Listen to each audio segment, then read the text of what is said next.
What I want to do is see if I can find my demo file. Where'd that guy go? Here it is. OK, just to reiterate a point real quick, I go to the develop module with this color thing. I hit the V key, and then I hit Command 3 to go to that, or Control 3, black and white mix. And the point with this is that what we can do here is some pretty wild stuff, right? And we can say, like, well, no, I want my aquas to be bright and everything else not. And really what we're trying to do is figure out, well, what's the subtlety of the gradation, or what's the drama we're trying to build? And so using these sliders, you really got to get into them. I know I'm talking about skin tones because I like people, but maybe you like flowers.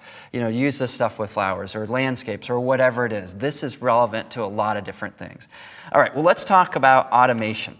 And not automation, but speeding up what we do and looking at how we do that.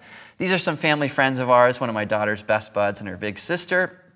And I don't necessarily do family portraiture, but I love photographing friends and family. I just love that stuff. There's something about it.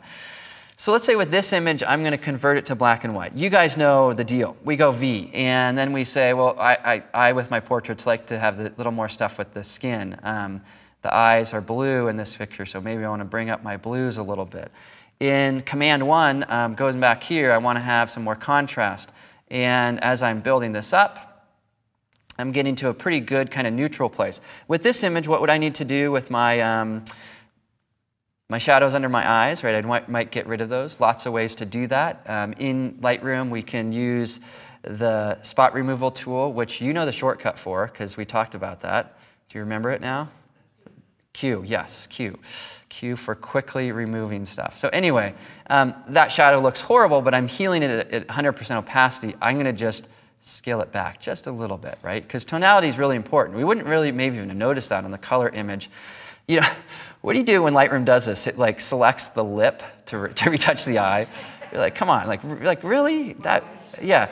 So you press the / key, and the / is like, Lightroom, come on, let's move forward in time. Let's get better. And it's amazing. Like if you have something on an edge, a lot of times it can align that edge. It didn't do the perfect job there for me, but sometimes that / magic. So here, feather, that's my edges, want nice soft edges. And I'm just, you know, taking those out. Okay. All right, well, either way, we have this adjustment.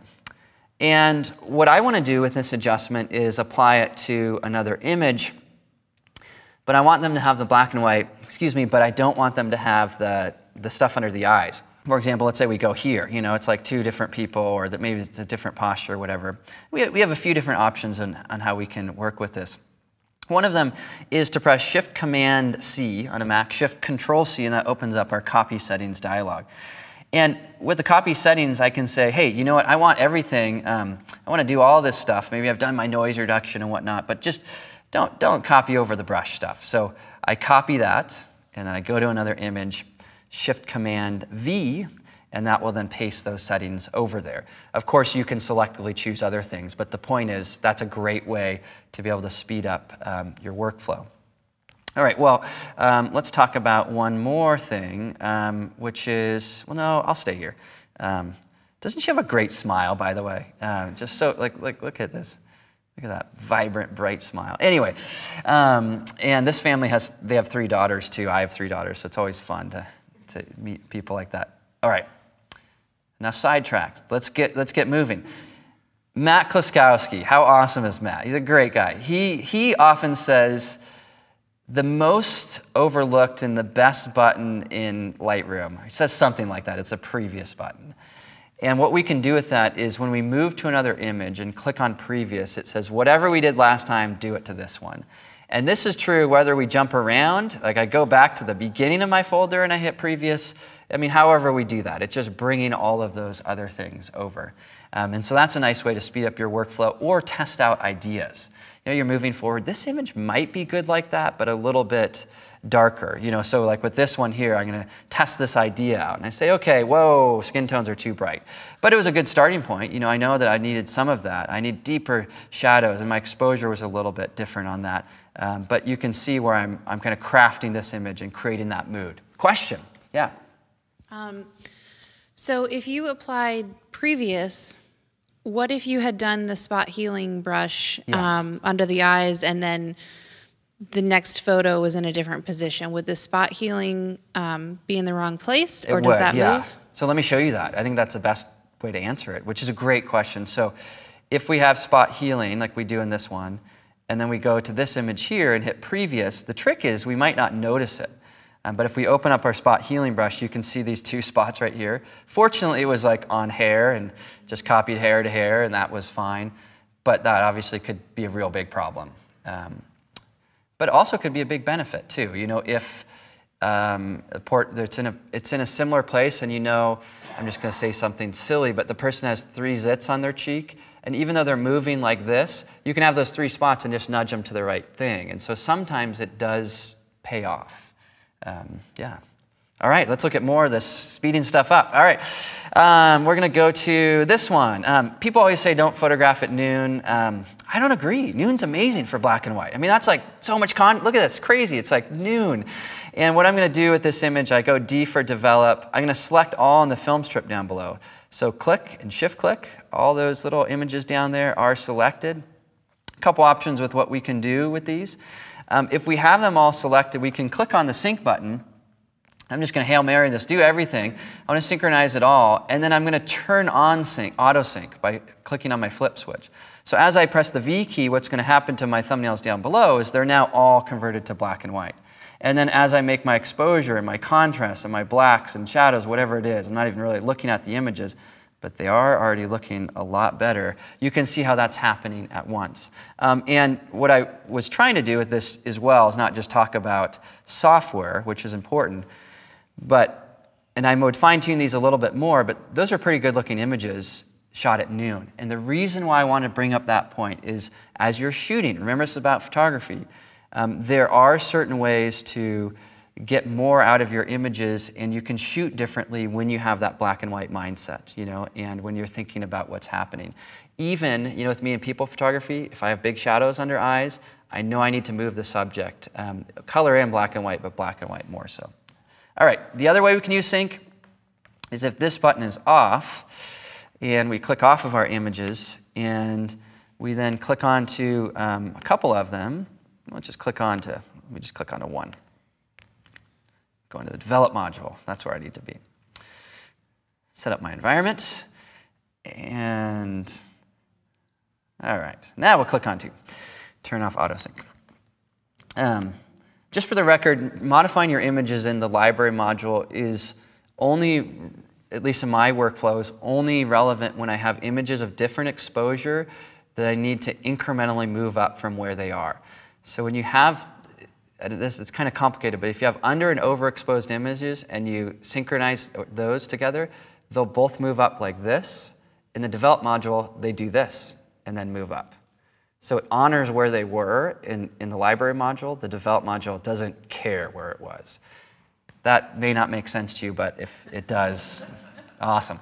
Anyway, sync here. So what we can do with this one is we can make an adjustment to one image. So I'm just swinging this one really, really hard. Maybe I'm going to add in some split toning. I'm going to add some color in it just so you can see what's happening. Whoa, that's bad color. You get the idea. And then when I hit sync ... dots in software always means dialogue. So dot opens my dialogue. Hey, what do you want to synchronize? I want to synchronize everything. Then it's going to take that over. And now both of these images have those two characteristics. So yet another way to optimize our workflow. Let me take your question in 1 second. I want to do just a couple more things here. And what I want to do is this. We have a mutual friend, someone in the audience here, Valin here, and what I want to do with these is I've decided that I might want to convert the images to black and white, but I want to have black and white and color versions of the photographs. So what I'm going to do is, so we can see it back here, is let's say I'm going to select all the files in the library module, Command N for a new collection, Control N on Windows, and say, hey, I want to create a new collection set.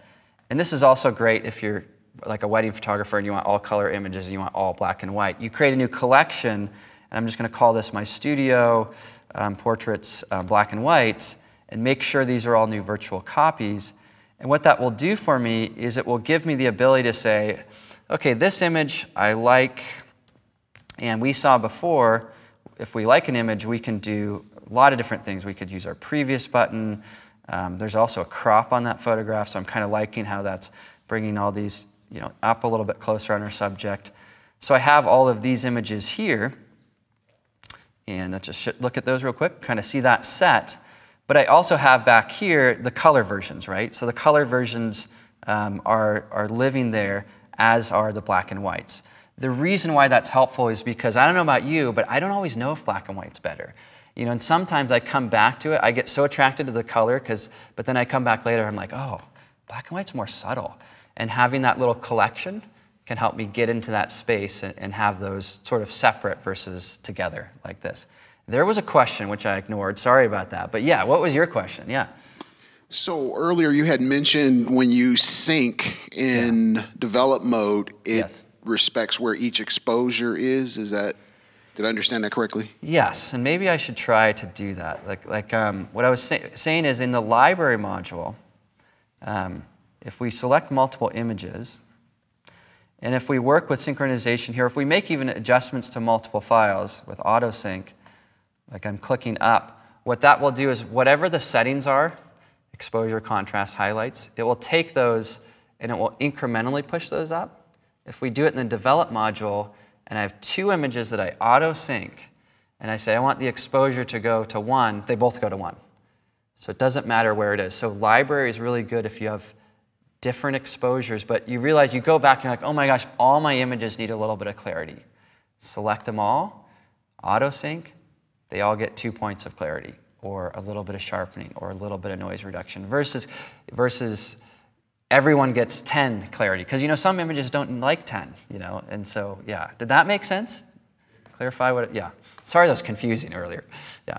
Does the same thing work in the quick develop settings in library? Quick develop, yeah. Same thing, meaning, can you clarify that a little more? Meaning relative adjustments as opposed to overall adjustments. Yes, library is relative, develop is absolute when it comes to auto sync. There we go. That wasn't in my notes, but it was valuable to throw that in there.